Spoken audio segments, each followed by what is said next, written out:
Hello dear students, welcome you all on Mohari Devi Tapadia Girls College YouTube channel. Today in this video lecture we are going to continue and complete our poem, and our poem name is My Last Duchess.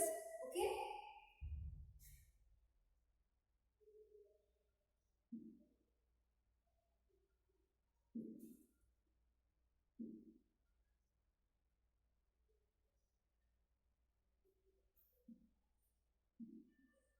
This poem is written by the famous Victorian poet Robert Browning.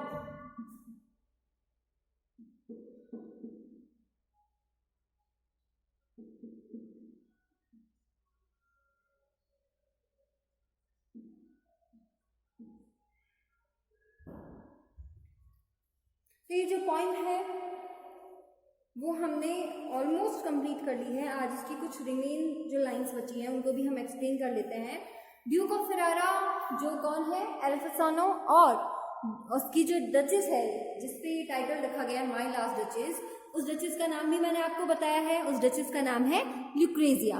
Okay, तो Lucrezia की और Duke of Ferrara एल्फासानो की इतनी बनती नहीं, इसलिए जो एल्फासानो है वो क्या कर देता है, ल्यूक्रेजिया का मर्डर कर देता है। ये हमने पढ़ लिया।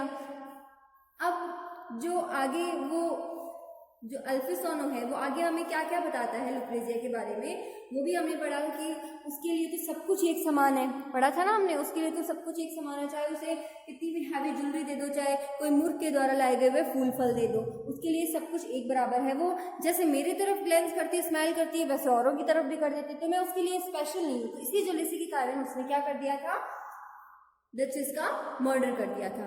इतना मैंने आपको समझा दिया। होप पोएम आपको यहाँ तक समझ में भी आ गई होगी।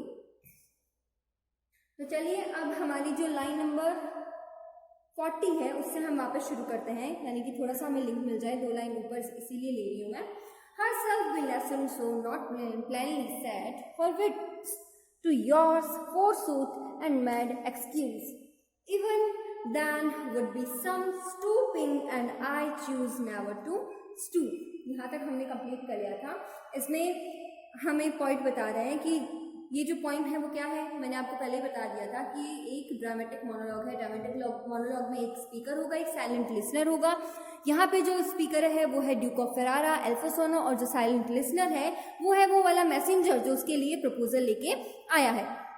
तो यहाँ पे ड्यूक ऑफ फेरारा बोलता है कि if she let herself be lesson so, कि अगर उसने खुद को ऐसा ही बनाया है, not playing set her wits to yours, यानी कि उसकी बुद्धि अगर ऐसी है तो मैं उसमें कुछ नहीं कर सकता और मैं उसे चूज नहीं कर सकता। ऐसे करके मतलब वो खुद ही तो उसकी बुराइयां कर देता है, खुद ही ऐसे बोलता है कि भाई मैं बुराई नहीं कर सकता, मैं ऐसा नहीं कर सकता, मेरे में तो ऐसे लक्षण नहीं है। ऐसे करके वो बड़ी बड़ी डिंगियां हाँकता है कि ना, अपने आप को बहुत ही शो ऑफ करता है। किसके सामने? उस मैसेंजर के सामने।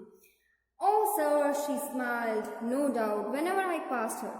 उसे बोलता है कि हाँ वो स्माइल किया करती थी, इसमें कोई संशय नहीं है कि वो स्माइल किया करती थी जब भी मैं उसके पास से जाके गुजरता था। But who pass without much the same smile, लेकिन और कोई भी गुजरे तो भी वो सेम स्माइल करती थी। This grew I gave commands then all smile stop together. बस यही वो चीज थी जो मुझे पसंद नहीं थी कि मेरे तरफ तो स्माइल करती है और दूसरों को देख के भी स्माइल करती है, तो मुझे वो चीज़ पसंद नहीं आई। और इसी के कारण क्या कर दिया मैंने, कमांड्स दे दिए। यहाँ पे किन कमांड्स की बात हो रही है? यहाँ पे कमांड्स की बात हो रही है कि मैंने मर्डर की कमांड दे दी कि उसको मार दिया जाए, खत्म कर दिया जाए, ऐसे मैंने कमांड्स दे दिए। Then all smile stopped together, कि सारी जो इसकी स्माइल्स है ना, इनको एक साथ ही क्या कर दो, स्टॉप कर दो, खत्म कर दो। That she stands as if alive, लेकिन वो देखो आज भी हमारे सामने अलाइव है।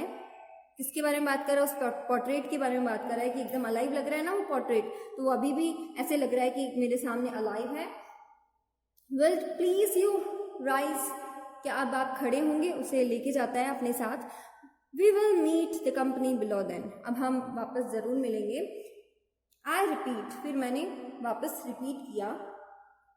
The count your masters non munificence if ample warrant that no just pretense of mine for dowry will be disallowed। अब वो यहाँ पे ड्यूक ऑफ फेरारा दहेज की बात कर रहा है कि मैं फिर से रिपीट करता हूँ कि जो काउंट है ना, जो मास्टर जिन्हें आप जानते हैं, मैंने उनको कभी ऐसे नहीं कहा कि मुझे दहेज चाहिए।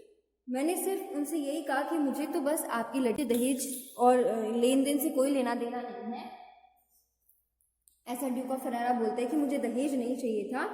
तो इसमें वो फिर से अपनी प्रेस कर रहा है, अपने आप को बहुत बड़ा चढ़ाकर दिखा रहा है किसी उस मैसेंजर को कि मुझे तो कभी भी दहेज नहीं चाहिए था, मुझे तो सिर्फ वो एक प्रिटी लेडी ही चाहिए थी, दो हिज फेयर डॉटर्स, यानी मुझे बस वो फेयर डॉटर ही चाहिए थी। As I award at starting in my object, मुझे बस वो एक ही चीज़ चाहिए थी, वो क्या, वो फेयर जो डॉटर है उसकी वो, और उसके अलावा मुझे कुछ नहीं चाहिए था। We will go together down, चलो अब हम साथ में चलते हैं नीचे। सर नोटिस नेपच्यून, सर देखो ये नेपच्यून जो है, नेपच्यून क्या है, रोमांस की नेपच्यून एक रोमन गॉड है। तो रोमन गॉड है जो ड्रैगन होता है ना, उसके ऊपर सवारी करते हुए दिखाए जाते हैं। उससे ये पता चलता है कि वो कितने पावरफुल है, कि उन्होंने उस ड्रैगन जैसे विशाल जीव पे भी क्या कर रखा है, कंट्रोल कर रखा है, इतना उनमें पावर है। वो जो गॉड है वो कौन है, नेपच्यून है, ठीक है ना। ये आप लिख लीजिएगा साइड में, ताकि आपको इसका जो वर्ड आए उसका पता चल जाए कि नेपच्यून कौन है। नोटिस नेपच्यून, देखिए इस नेपच्यून को, दो टैमिंग ए सी हॉर्स, जिन्होंने वश में, टैमिंग का मतलब होता है वश में करना, जिन्होंने वश में कर रखा है किसको, इस सी हॉर्स को। सी हॉर्स जानते हैं ना, हमने बचपन में पढ़ा था, दरियाई घोड़ा जिसे हम बोलते हैं, ठीक है ना, जो दिखने में कैसा होगा, ड्रैगन के जैसा होगा, लेकिन उसे सी हॉर्स बोला जाता है, ठीक है। थॉट ए रेयरिटी, जो बहुत ही दुर्लभ है, बहुत ही दुर्लभ वाली बात है ये, कि ये जो सी हॉर्स है इसे उन्होंने कंट्रोल कर रखा है, बहुत ही दुर्लभ सी बात है ये। Which clause of Insberg cast in bronze for me, और ये मैंने उसी के लिए मंगवाई थी ये प्रतिमा, जो किसकी बनी हुई है, कांसे की बनी हुई है। यहाँ पे हमें क्या पता चलता है, यहाँ पे हमें इन लाइंस को पढ़ के पता चलता है कि जो ड्यूक ऑफ फेरारा है ना, एल्फोसानो, उसका मेंटल जो डिसऑर्डर है वो किस तरफ चल रहा है, यानी वो मेंटली कैसे डिस्टर्ब है, एक तरह से उसका जो मेंटल डिसऑर्डर है, वो सारी चीज़ें हमें इन लाइंस में पता चलती है कि कितनी उसकी क्रूअल सी सोच है ना। और यहाँ पे जो लास्ट की जो ये लाइंस है ना, नेपच्यून गॉड को दिखाना, इस नेपच्यून गॉड को दिखाने से भी यही तात्पर्य है, उसका जो एम है वो यही है कि जिस तरह से जो नेपच्यून गॉड है वो जिस तरह से उस पे ड्रैगन पे कंट्रोल कर लेता है, उसी तरह से मैं पावरफुल हूँ। ड्यूक यही दिखाना चाहता है कि जिस तरह से ये जो नेपच्यून गॉड इतना पावरफुल है ना, उस तरह से मैं भी पावरफुल हूँ, जो मैं किसी पे भी कंट्रोल कर सकता हूँ, मैं किसी पर भी टैम कर सकता हूँ, उस किसी को भी मैं वश में कर सकता हूँ। ओके, तो हमने यहाँ पे देख लिया है कि जो मेंटल डिसऑर्डर है किसका, ड्यूक ऑफ फेरारा एल्फोसानो का, वो कैसा है। साथ ही हमने इस स्टोरी को कवर भी अच्छे से कर लिया है। होप आपको ये जो ड्रामेटिक मोनोलॉग है माय लास्ट डचेस अच्छे से समझ में आ गया होगा। लिखा गया है विक्टोरियन पोएट रॉबर्ट ब्राउनिंग के द्वारा, लिखा गया है इन 1842 में, ठीक है। तो अब हमने इस पोएम को आज यहाँ कंप्लीट कर लिया है। होप आपको किसी भी तरह का कोई डाउट ना हो, और अगर फिर भी आपको किसी भी तरह का डाउट है तो प्लीज़ शेयर विद मी। अब हम मिलेंगे नेक्स्ट वीडियो में नेक्स्ट पोएम के साथ। तब तक के लिए bye bye, take care and very very thank you. अगर पोएम नहीं होगी नेक्स्ट वीडियो में तो हम करेंगे अपने क्वेश्चंस। ओके, तो चलिए स्टूडेंट्स, अब हम मिलते हैं नेक्स्ट वीडियो में। तब तक के लिए बाय बाय।